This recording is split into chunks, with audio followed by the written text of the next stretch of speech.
Good morning. How's everybody? Good. My name is Marques Ogden. I'm from Washington, D.C. I currently live in Raleigh, North Carolina. I'm going to tell you how I actually got here. Probably it was around early March. I was flying back from a speaking job I was doing up in Connecticut with Bryant University, and I ended up coming back on a plane delayed, and there was a guy sitting next to me who also was on a flight he shouldn't have been on as well, Pastor Brett Rickey. So he was in the middle, I was on the aisle. So I'm about 6'5" and a half, probably about 270, so I'm not a small person. So I was sitting there, I had my headphones in, listening to music on the flight home, and he taps me on the shoulder like this. And I said, "What's going on, man? I got my headphones on, looking at my phone, like, why are you tapping me? Like, what's going on here? What is all this about?" So he says, "Excuse me, sir." I said, "Yes." "You have some really large shoulders. So can you tell me what you did in your previous life?" I was like, "Well, okay, I guess we're gonna have this conversation." So I told him I played in the National Football League for 6 years, and then I told him my story, and he said, "Wow, Marques, I need you to come to Highland Park Church, I'm the lead pastor, and tell your story to my congregation." And that's what I'm doing here. So that's really divine intervention. Like, he's on a plane that he shouldn't have been on. I'm on a flight that was delayed, and we sit next to each other and 400 people on a plane, and here we are. So this is what it is. So I'm gonna tell you my story. I'm gonna tell you about highs, lows. I'm gonna tell you about being an NFL athlete, making a lot of money, then transitioning, going bankrupt, and then having to rebuild my life to where I am today. If you're going through a tough time right now, if you are hitting a rock bottom, or if you're experiencing some type of difficulty, I'm gonna tell you right now, everybody in life goes through something difficult. The thing is, do you have the faith and perseverance to get up when things in life are tough? But before that, let me tell you my story, okay? So the first thing, again, from Washington, D.C., I was raised by a single father. Our mother left us, me and my brother and my father, when I was 8 years old around Christmas time. Didn't see her again for almost 6 to 7 months. My father wanted the only thing he wanted from the beginning, which was to raise both his sons. That's all he wanted. When my parents divorced, my mom went her way. My dad said, "You can leave, but give me my boys. I want my sons to be able to be raised respecting women, respecting themselves, and being men of God. That's what I want." So my father raised me and my brother. My brother also played in the NFL for 12 years. He's actually in the Hall of Fame. And then I ended up going to Howard University in Washington, D.C., got a full scholarship, got there. I wanted to be an investment banker. I wanted to be someone that worked on Wall Street, helping people manage their money. The National Football League saw a lot of potential in me. I was drafted by the Jacksonville Jaguars and Jack Del Rio. So I was drafted in 2003 out of Howard, went to the National Football League, I had a 6-year career. At the end of year 5, I faced my first real difficult challenge. My father, who was only 57, who had kidney problems, had a heart issue. He had constrictive pericarditis, where the valves around his heart had tightened. My father had open heart surgery. The surgery was a success. He came out, he was doing well, he was in intensive care, recovering. I went to see him, he was doing well, but he said, "Marques, nice to see you, get out." I'm like, "Get out? I just drove an hour and a half to come say hi to you and come see you." He said, "Yeah, I know, come back tomorrow." I said, "All right, Dad, I'll see you tomorrow." That night I go home. That morning, about around 1 a.m., I get a phone call from the hospital.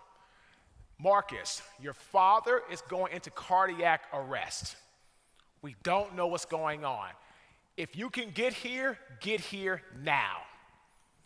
Baltimore is about an hour and a half drive from DC. I got to the hospital in 55 minutes. I was doing 95 miles an hour down the parkway. I got there at 2:34 p.m. They came out around 2:50 in the morning. Marques, I'm sorry to tell you, your father has passed away. He passed away at 2:31 in the morning, pronounced dead. So I missed my father by 3 minutes. 3 minutes. This was my first test of faith coming out of my life. When I lost my father at such a young age, when I couldn't even say goodbye, I never told him I loved him the last time I saw him. And I held that, ladies and gentlemen, for years. Years. He was my best friend. To see someone the last time you see them and not tell them that I love you, that's your best friend, can break you down. And it did. And I finally forgave myself after knowing that my dad knew that I loved him. So if you love someone, tell them today. Tell them. Tell them. Because because tomorrow is not promised. My dad said, I'll see you tomorrow. Never saw him tomorrow. So always, never, ever, ever take anybody for granted. So after that, this is when my life had issues. I got hooked on alcohol. I got hooked on painkillers. I got hooked on narcotics. Because I was in so much pain, I did not want to continue to live. I tried to end my life because it was very difficult. I did not want to continue. God had other plans for me. He would not allow me to do that. God said, Marques, you can keep drinking all you want. You're just going to wake up in the morning with a headache. That's all you're going to do. Come out, let you go. And every morning I woke up with a headache. And eventually I said, okay, I've got to get my life back on track. Got myself together, worked out, back to the NFL. Went to play for the Titans. Loved it. Had a back injury, my career's over. So in less than 12 months, lost my father, my NFL career, over. Point I'm trying to make is, I had another test of lack of faith. When I said, God, what are you doing to me? Father's gone, football's gone, what am I gonna do? So what do? I go back to what I know. I go back to the bottle. I'm trying to drink until I can't wake up. Again, God said, headaches are you gonna get, Marques? Keep doing this, I'm not letting you go. So after 6 months, I eventually got myself together. Then I started a construction business in Baltimore City. I took my knowledge of being good with marketing, good with people, and I built a business. I seeked, I knocked, and I went and got. Built an empire in my late 20s. Late 20s. Went from a $0 company in 2008 to 2012 at the beginning, a $14 million a year business in less than 5 years. But the Bible says if you're going to be successful, you have to be complacent. You have to be willing to allow people to give you guidance, and you have to be humble in your approach to success, which I was not. By the end of 2012, I had lost my business, I had lost my home, I had lost my cars. Everything that I had worked for was taken from me, ripped from me, because I made a really bad decision in business. One of the things that God did give me during that time was my wife. We met in July of 2012. I filed my bankruptcy in basically about February of 2013. So imagine that. You go from an NFL athlete, struggles with narcotic addictions, alcohol, gambling, everything bad. Got myself up, became a very successful business owner. Millions of dollars in Baltimore, everybody loved me. I hired a bunch of people, paid people salaries, things are great. Hit rock bottom again because I did not live the way that God intended me to live by being humble, grateful, and appreciative. And it caught off with me. Success does not mean material things, ladies and gentlemen. Success is, how do you treat people? How do you value them? I was talking to Kenny, who works here earlier. Ladies and gentlemen, when it's time, when you're gone, and you're sitting there being judged above, they don't care about what you've done. How big was your house? How big was your car? How many cars did you have? They don't care about that. They want to know, how did you help others? What was your being on earth? Were you someone that gave the word, spread positivity, helped people? Were you that person? Everyone thinks that material things equal success, and it does not. It doesn't, because material things can be pulled from you right away, in an instant. So never forget that. So I'm sitting there now. It's March of 2013. I had lost everything.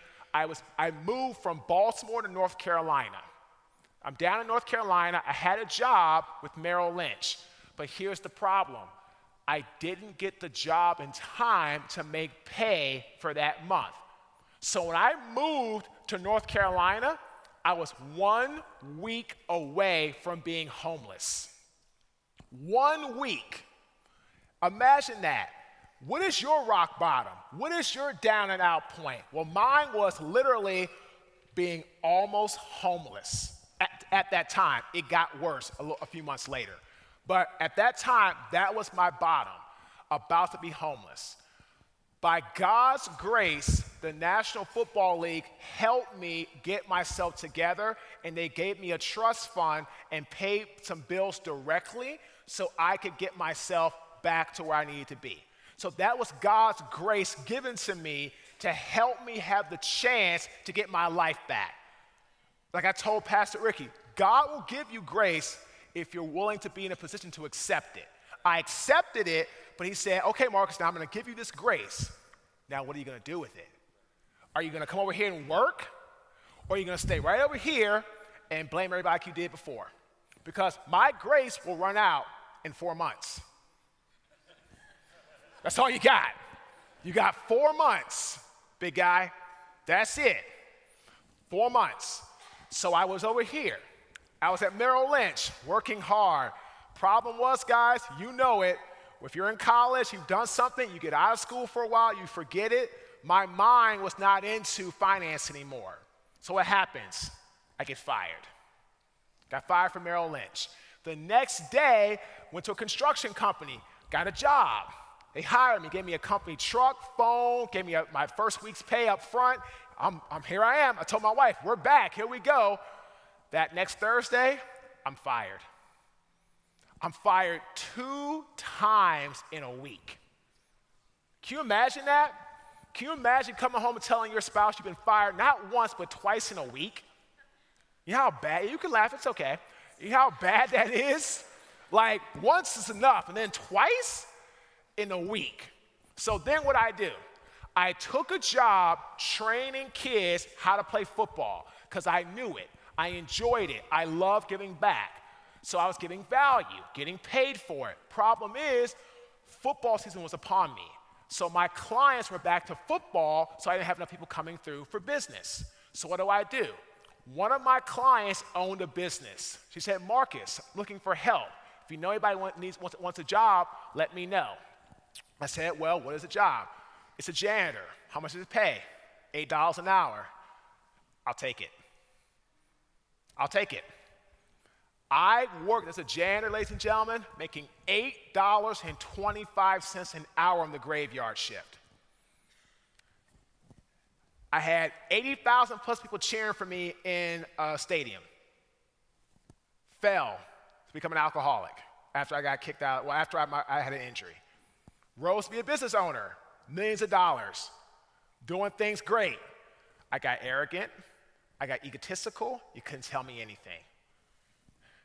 Down here to rock bottom, no money, bankrupt, broke. The only job I could get was a janitor, along with what I did. And I did it.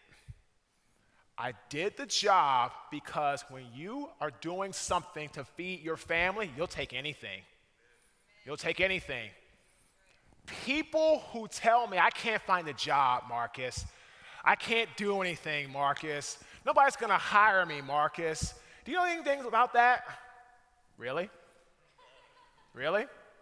Why won't you take a job? Oh, they're not hiring at the bank. They're not hiring at, the corporate job downtown. Target's hiring. Oh, Target? What? Target? Who do you think I am? What, would you do that? No, I did worse, buddy. I did anything I had to do. I would have taken Target if I knew they were hiring. You know why? Because Target's paying $15 an hour. Almost double my salary at the time. They're like, what do you mean? I was a janitor. Literally, people today say, Marques, there's no way. You're not telling the truth. I'm like, why would I lie about that? I mean, I could see if I said I owned a Lamborghini, a Bentley, a penthouse in Miami. That makes sense. Why would I lie about being a janitor? Then they're like, okay. So I said, look, go get a job and stop waiting for something to fall in your lap. That is the biggest problem with society today. Everybody wants something for nothing. Doesn't work that way. It doesn't work that way. So I have a question for you. When life knocks you down, are you willing to get back up? When it knocks you down, are you willing to get back up?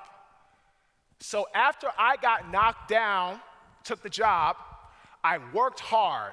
I got myself together, but I had my aha moment. I was taking the trash out at 3 o'clock in the morning on my shift. 3 a.m. I worked from 10 p.m. until 5 a.m. That was my shift for 6 months. Taking the trash out, took my gloves off, long day on the job, had the trash right here in my hand.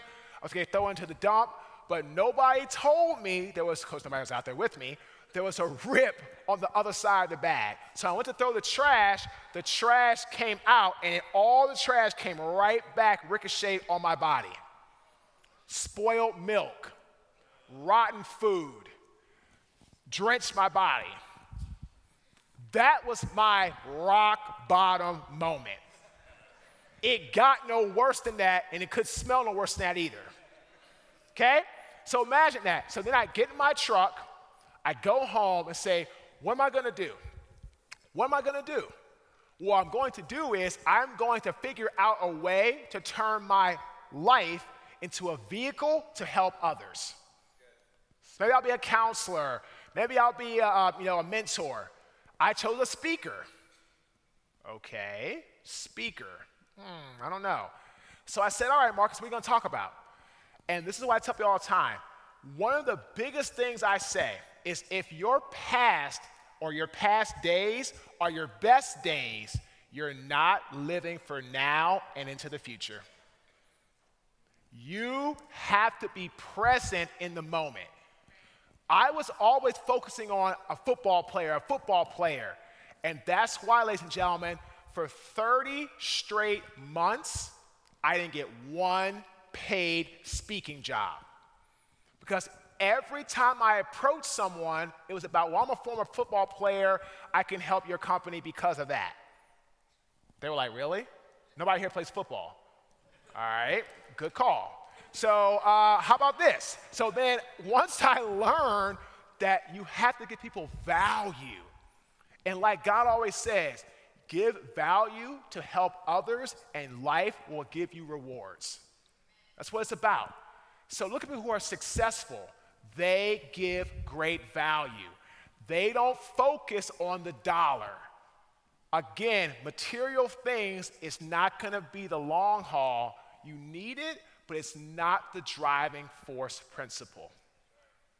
Once I learned how to give value to people, then I started getting hired more. Home Depot, NFL player engagement, NFL teams, big corporations started hiring me. So the key for you to understand is that in order to persevere, you need 3 things in your possession. Okay? Number 1 is you have to have a championship mindset. Mindset is about what information you are feeding your mind on a daily basis. I had a lady that was in the congregation earlier, Marques, your story touched me. I have 5 young kids, 12 and under. I have had these days where I keep feeding my mind negative thoughts. I'm all over the place. I'm running around. Am I good enough? And I told her, ma'am, you are good enough. Your kids are a reflection of you. They were well dressed. They were very nice. They were polite. And I told her, you have to have the mindset to keep feeding your mind positive, because if negativity creeps into your mind, you're going to shut down. And if you shut down, your 5 kids are going to reap the benefits of that, and you don't want that. You don't want that.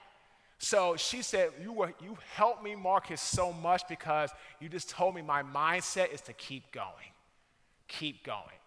So I told her, just continue what you're doing. And I told her just to keep going, and she just said, Marques, thank you so much. Number 2 is relentless desire. That's the inner force inside of you to keep going when everyone tells you you're making a mistake. Ladies and gentlemen, God has a path for us to walk, but man will knock us off the path if we allow them to. They will. People are not in a society today where I feel most of them want to see you do well. A lot of times people become jealous, envious. They want what you have because they don't want to work. They don't want to work. So you have to be the people in this room that are driven to be successful, but also understand that you have to have that relentless desire to do so. And number 3, you cannot be fazed by rejection. If someone tells you no, it stands for next opportunity. Do not let no stop you from pursuing your greatness.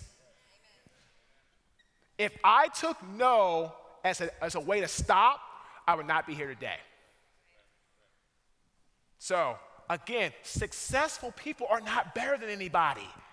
They're not better than anybody else. They work hard and they persevere when everybody around them tells them no. Mark Zuckerberg, Bill Gates, Steve Jobs, Damon John, they all have been through some type of persevering moment where they said, I am going to push when everybody else tells me I'm driven to fail. That makes sense? So you have to be the people that are going to have that mindset, that relentless desire, and you will not allow rejection to create a prisoner in your mind.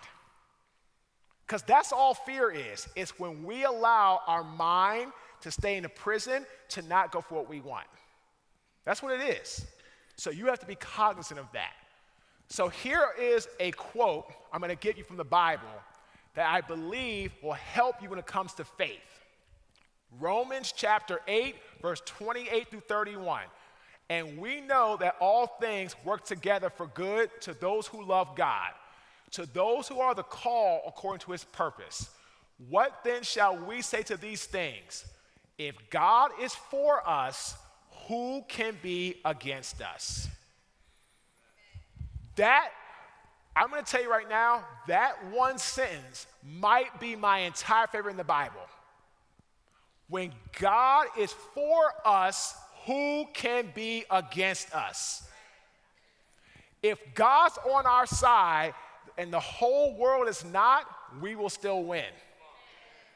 We will still win. We don't need man to be behind us. If God is on our side, man who has the same vision will align with us. Man who does not will go their other way. And that's fine. Because if you don't want to be with me and with God, I don't want to share my life anyway.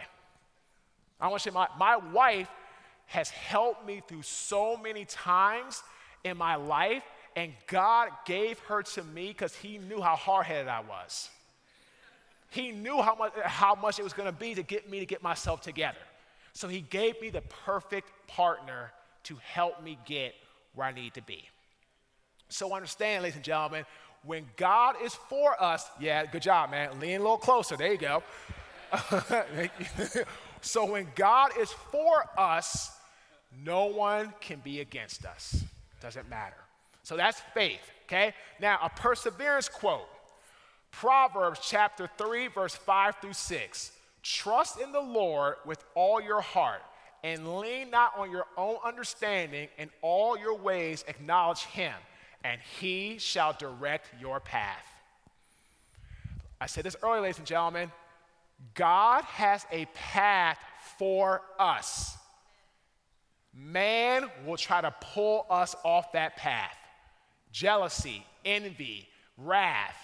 Everyone around us who's not on a godly path is going to try to pull you to where they want you to go. Marques, don't be a speaker, be a football coach. Marques, go coach high school PE. And you know what? That's fine. If people want to do that, we need that in our society. But that wasn't my decision. That wasn't my calling. I had a higher purpose for myself. So when you decide what your purpose is, you stay focused and you walk that path. And don't let anyone knock you off that path. And if they try to knock you off the path, get them out of your life. Move on. Exactly right. Move on. So here's what you need to succeed in life. Number one is faith. Believing in a higher power that you cannot see. When my father died, when I was done with football, when I lost my business, if I didn't have a strong faith, I wouldn't be standing. There's no way. Because myself and man tried to get me to stay down. And I was the number one culprit. I will take all accountability. I drank a lot, drugs, narcotics, painkillers, anything to suppress emotions and deal with the real issues, I did it. But once God allowed me to stop feeling sorry for myself, I got my life back on track. So faith. Number two is consistency. Doing something every single day, every single way to achieve success. Consistency is necessary to achieve greatness. And the third one is going to be grit. Get your elbows dirty, get your hands dirty, get your wrists dirty, and you work. You work. Seek, knock, go and get. It's not enough just to seek it and want it to fall into your lap. It's not designed that way. God wants us to have riches in our life, but we have to work for it. If you're having a difficult time, it's okay, but don't allow it to keep you down in a state of anger, frustration, and just total wreckage of emotion just because you don't want to work to get better. My life is better, but it started with me taking accountability for my mistakes. Once I took accountability, that's when things started going the right way. So here's my final thought for you guys. When you live your life to serve the Lord, you reap the greatest rewards. I think that's about self-explanatory I can get. It's self-explanatory. You have to live the life that He wants you to live. The right people, the right path, the right things going on, the right inner circle. Ladies and gentlemen, there is no shame in asking for help. We all have imperfections, and we all have things we need to work on to get better. So if you're having a problem, if life's difficult, if you're in a rough time, if you're at your rock bottom, I've been there. I've been there. I was almost homeless 6 years ago. Homeless people don't end up there. Something in their life happened to get them there. And I was almost right there. So I tell people, when you have something going on in your life, you make a mistake, you own it, You fix it and you move on. Don't dwell. But again, if you live your life to serve the Lord, you will reap the greatest rewards. Thank you.